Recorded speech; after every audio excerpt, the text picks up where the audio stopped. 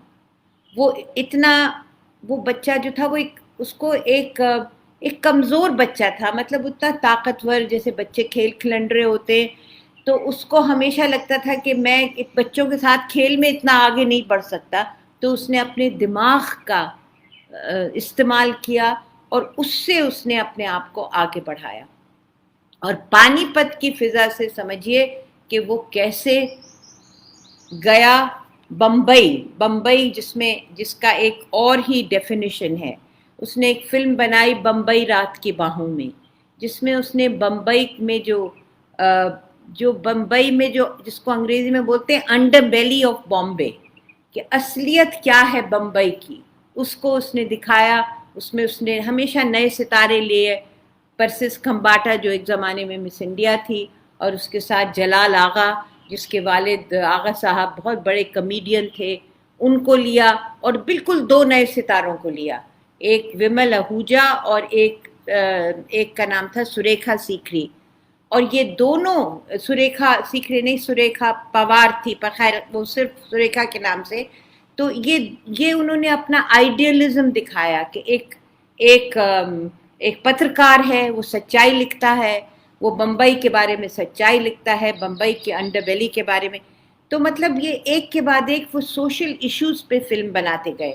ان کی ایک فلم ہے راہی، جس میں انہوں نے، جو دیو آنند کی پہلی فلم ہے، اس میں دیو آنند کو انہوں نے لیا، اور ایک بہت اس زمانے کی مشہور اداکارہ تھیں، ایکٹر تھیں، ان کا نام تھا نلنی جین، ان کو لیا، اور کاہے کے بارے میں بنائی؟ چائے باغان کے بارے میں، جو آسام میں چائے باغان میں جو لیبر کو ایکسپلائٹ کیا جاتا ہے، ان کے انگریزی مالک ہوتے ہیں، وہ لیبر کو ایکسپلائٹ کرتے ہیں، اور وہ ایک مینیجر رکھتے ہیں، اور وہ مینیجر ہے دیو آنند، اس کا کام ہے کوڑا چلانا۔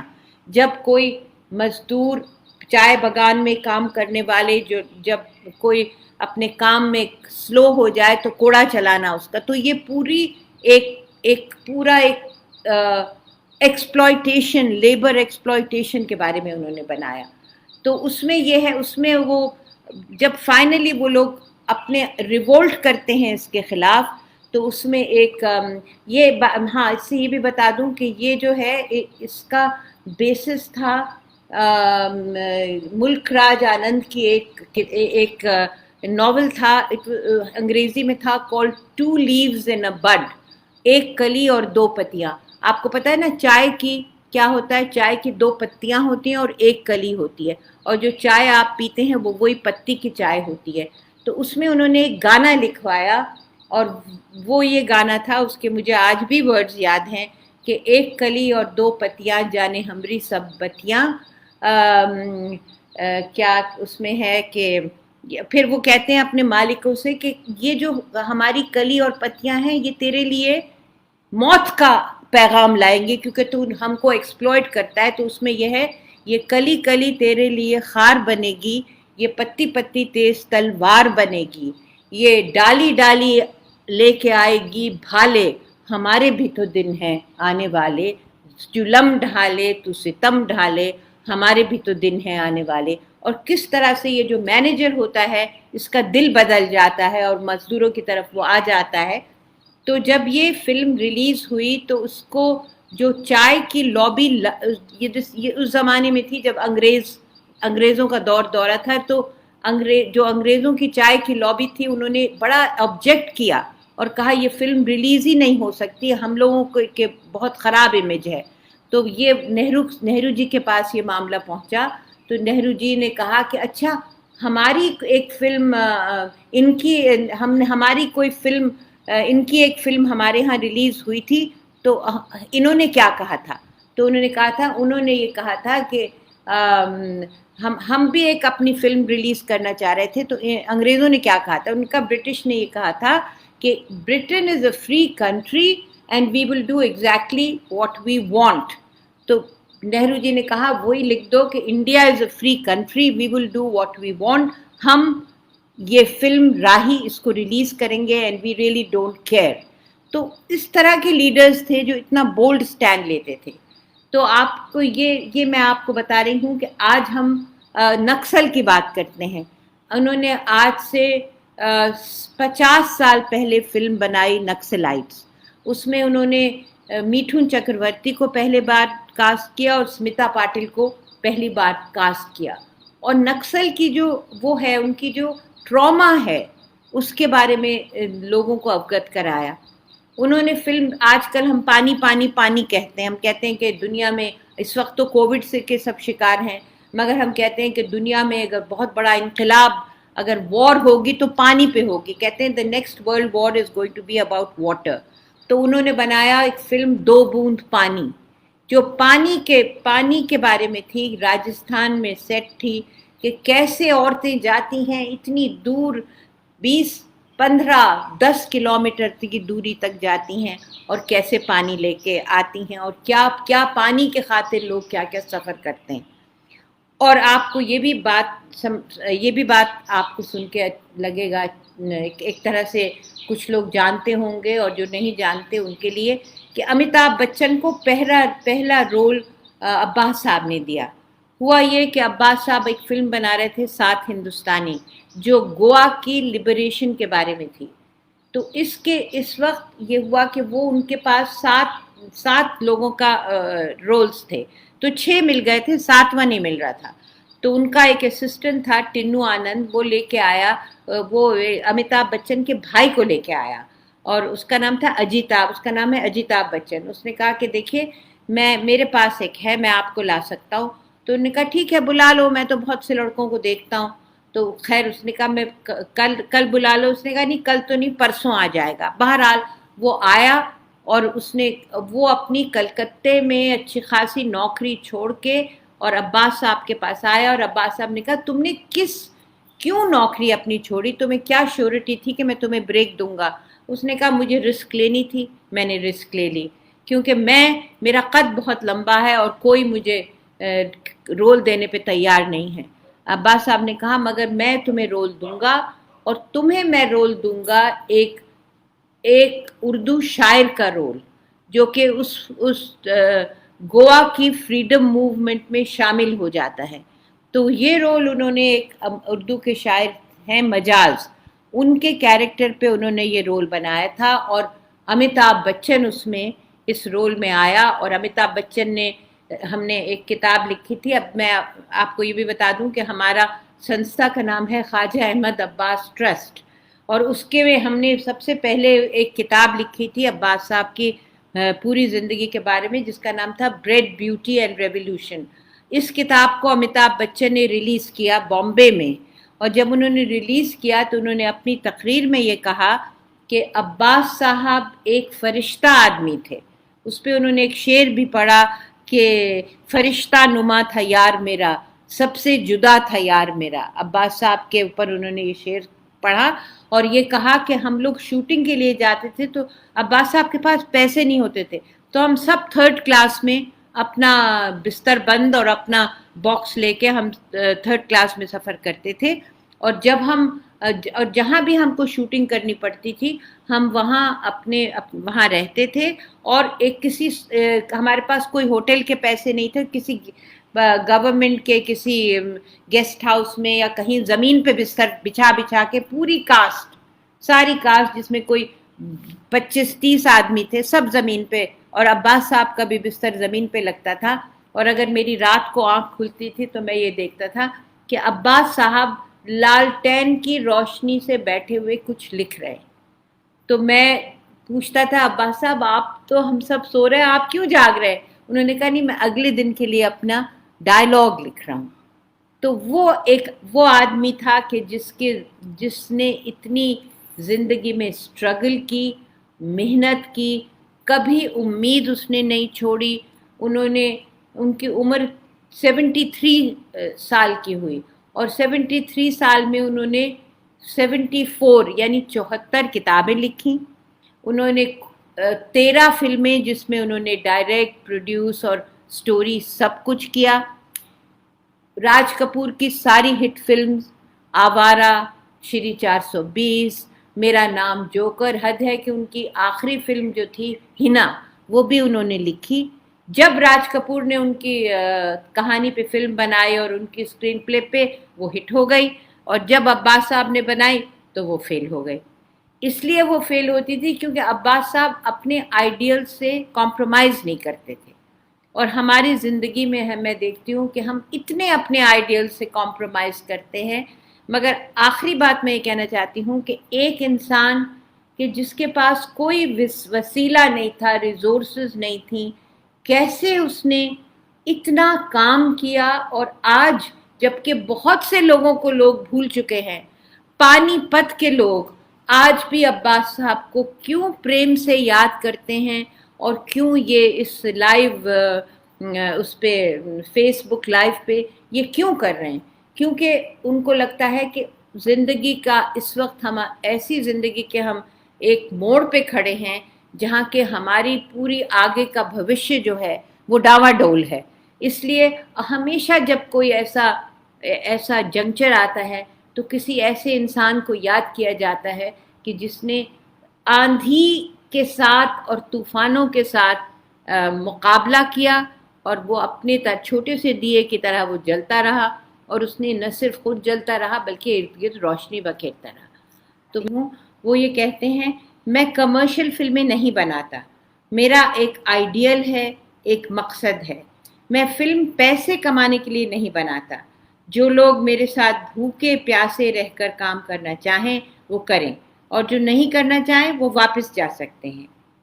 پھر کہتے ہیں آپ یہ بات بہت غور سے سنیے، جو آپ اس وقت میرے سامعین ہیں، میرے آڈینس ہیں، عباس صاحب کی بات ہے، میری بات تو اس میں تو کوٹ ہی کر رہی ہوں. وہ کہتے ہیں کہ سنیما سیمنٹ اور فولاد کی طرح ایک انڈسٹری نہیں بلکہ ایک آرٹ ہے. اس کا یعنی ان کو لفظ فلم انڈسٹری بہت خراب لگتا تھا. تو اٹس ناٹ این انڈسٹری بلکہ ایک آرٹ ہے. اس کا مقصد ہے عوام کے احساس کو جگانا، ان کے دماغوں کو جھنجھوڑنا اور ان کو ایک نئی اور بہتر زندگی کی جھلک دکھانی، تاکہ ان کو اپنی موجودہ زندگی کی محرومیوں اور ناانصافیوں سے نفرت ہو جائے اور وہ اس کو بدل سکیں. یہ آپ یاد رکھیے، تاکہ ان کو اس سے نفرت ہو جائے اور وہ اس کو بدل سکیں. اور یہ میں جو پڑھ رہی ہوں یہ اسکرپٹ بڑا پیارا ہے، یہ میری بڑی بہن بیگم ذکیہ ظہیر نے لکھا ہے، اور ان کے حوالے سے میں پڑھ رہی ہوں جن کو عباس صاحب نے اپنی بیٹی بنایا تھا. اور ان کو ایک انسیڈنٹ وہ یاد کر کے بتاتی ہیں کہ عباس صاحب کو یہ نیبو کی چائے بہت پسند تھی، نیبو اور اس کے ساتھ تھوڑی سی چینی. تو ان کی نئی نئی شادی ہوئی تھی، تو وہ میری بہن بھی ان کے بیٹی بنی ہوئی تھی، وہ رہ رہی تھی. تو انہوں نے پوچھا کہ چاچا آپ کو نیبو کی چائے کیسی لگتی ہے؟ تو کہنے لگے مجھے بالکل شادی کی طرح لگتی ہے. ان کا کیا مطلب؟ انہوں نے کہا شادی کی طرح میٹھی، کھٹی اور خوب گرم. یہ بات وہ ہمیشہ یاد کرتی ہیں عباس صاحب کی بہت سی باتیں. اور ایک بات یہ تھی کہ عباس صاحب کبھی اپنے آپ کو کوئی ان کو دادا یا نانا یا کچھ کہتا تھا بہت ناراض ہوتے تھے، کہتے ہیں بھائی مجھے تو بھائی کہو. مطلب وہ ہمیشہ اپنے آپ کو بچہ سمجھتے تھے، اور بچوں کی طرح وہ جب اپنی فلم دیکھتے تھے تو پیر اوپر کر کے مونگ پھلیاں کھا کے اور فلم دیکھتے تھے. اور ہر فلم کے اینڈ میں آتا ہے نا دا اینڈ، تو ان کے فلم میں آتا تھا دا بگننگ. مجھے یاد ہے آج تک جب ہم پردیسی دیکھنے کے لیے گئے، ایک دلی میں سنیما ہاؤس ہے گولچا، تو وہاں ہم سب دیکھنے گئے تو ہم بڑے نروس ہوتے تھے کہ وہ اب یہ چاچا کی فلم سکسیسفل ہو جائے، ان کی اتنی ساری فلم فلاپ ہوئی ہیں. تو آخر میں جب ہم نے دا بگننگ دیکھی اور پورا ہال تالیوں سے گونجنے لگا، نرگس کا اتنا بہترین اداکاری، بلراج سہانی وہ رشین ایکٹر جو بہت ہی ہینڈسم تھا، اس کی اداکاری، اس کے گانے، پدمنی کا بھی بہت اچھا رول تھا اس میں. تو ہم بہت خوش ہوئے. ہم نے کہا چلو یہ تو عباس صاحب کی بگننگ ہو گئی, اب تو ان کی ہر فلم سکسیسفل ہوگی, مگر ظاہر ہے ان کی ہمیشہ ان کی دھوپ چھاؤں ان کی زندگی میں چلتی رہی. انہوں نے کتاب اندرا گاندھی پہ بھی لکھی. انہوں نے ایکچولی 3 کتابیں لکھی اندرا گاندھی پہ, اور نہرو سے تو انہوں نے جو نہرو کا انہوں نے ایک اپنی آٹو بایوگرافی لکھی جس کا نام ہے I am not an island, اور یہ انگریزی ایک کوی, بہت فیمس کوی ہیں 17ویں صدی کے, ان کا نام تھا جان ڈن. ان کا ایک ورس ہے, it's called no man is an island. تو انہوں نے لکھا I am not an island. اس میں ان کا 3 چیپٹرز ہیں. اس کا ٹائٹل ہے مائی فرسٹ لو افیئر. تو ان کا پہلا جو عشق تھا ان کا وہ نہرو سے تھا, اور یہ لوگ اسٹوڈنٹس تھے. تو 3 ان میں سے 3 اسٹوڈنٹس, عباس صاحب ان کے ساتھ 2 لڑکے, یہ خرجہ اسٹیشن سے چڑھ گئے ٹرین پہ, اور کیونکہ انہوں نے سنا تھا نہرو اس ٹرین میں علی گڑھ جا رہے ہیں, ان کو پتا ہے علی گڑھ میں تو بہت زیادہ لوگ ہوں گے, تو چپکے سے یہ لوگ خرجہ میں چڑھ کے اور نہرو کے کمپارٹمنٹ میں آ گئے. اس زمانے میں اتنی سیکیورٹی کچھ ہوتی نہیں تھی, تو انہوں نے دیکھا نہرو نے کہ 3 علی گڑھ کے اسٹوڈنٹس, تو نہرو نے باتیں کی. تو انہوں نے کہا اچھا ہم بتائیے ہم کیا کریں. تو نہرو نے کہا آپ گاؤں میں جائیے اور وہاں کی زندگی دیکھیے. تو انہوں نے کہا اچھا علی گڑھ آنے والا ہے, آٹوگراف بک دے دی کہ اس میں کچھ لکھ دیجئے. تو نہرو نے جو عباس صاحب کی آٹوگراف بک میں لکھا وہ صرف 2 لفظ تھے, اور یہ نہرو نے عباس صاحب کو میسج دیا تھا, اور وہ 2 لفظ تھے لیو ڈینجرسلی. تو ہم لوگ یہ چاہ رہے ہیں کہ یہ پورے ہم نتن اتن کے جتنے اس وقت دیکھنے والے اور پرشنسا کرنے والے ہیں, ہم چاہتے ہیں کہ ہم عباس صاحب پہ ہمارا ایک گروپ ہے جو عباس صاحب پہ کلپس ڈالنے والا ہے پورے مہینے, کسی فلم سے ریلیٹڈ. شبانہ اعظمی کو بھی انہوں نے اپنی پہلی فلم دی تھی. شبانہ اعظمی بھی کچھ لکھنے والی ہیں, کچھ بولنے والی ہیں. اس کا نام تھا فاصلہ, اور مگر فاصلہ ریلیز ہونے سے پہلے ہی ان کی شام بینیگل نے اپنی فلم ریلیز کر دی. تو actually that was his first film, مگر ریلیز پہلے شام بینیگل کی ہوئی. تو فاصلہ میں وہ اس کے بارے میں وہ کہیں گی. اب اسمتا پاٹل, متھن چکرورتی, انوپم کھیر, امیتابھ بچن, اب آپ سمجھیے کہ کیا ان کی, اور بریک دے کے پھر اس کے بعد پیچھے نہیں دیکھتے تھے. اور راج کپور سے بھی وہ کہتے تھے بھائی میں تمہارے لیے فلم کہانیاں لکھتا ہوں مگر تم بہت کمپرومائز کر دیتے ہو, بس مسالہ بھر دیتے ہو, مگر آوارہ تم نے بہت اچھی بنائی. ان کو عباس صاحب کو اور اس میں یہ کہانی یہ ہے کہ آوارہ کی کہانی لکھی, راج کپور کو بہت پسند آئی. تو انہوں نے یہ چاہتے تھے کہ پرتھوی راج اور راج کپور باپ بیٹے کا رول کریں. تو پرتھوی راج تو ہیرو تھے, ان کیسے وہ مان سکتے تھے کہ ان کو وہ کسی باپ کا رول کریں, تو بڑی مشکل تھی. تو یہ پھر عباس صاحب ان کے پاس گئے اور انہوں نے کہا دیکھیے پرتھوی جی, ایسا ہے کہ اصل ہیرو آپ ہے, راج تو بس آپ کا ایک چھوٹا سا لڑکا ہے, بس سمجھیے وہ بھی آپ کا ناجائز اولاد ہے, آپ ہی ہوں گے فلم کے میں مین. تو پھر پرتھوی راج مان گئے, اور ایز انگریزی میں کہتے ہیں the rest is history.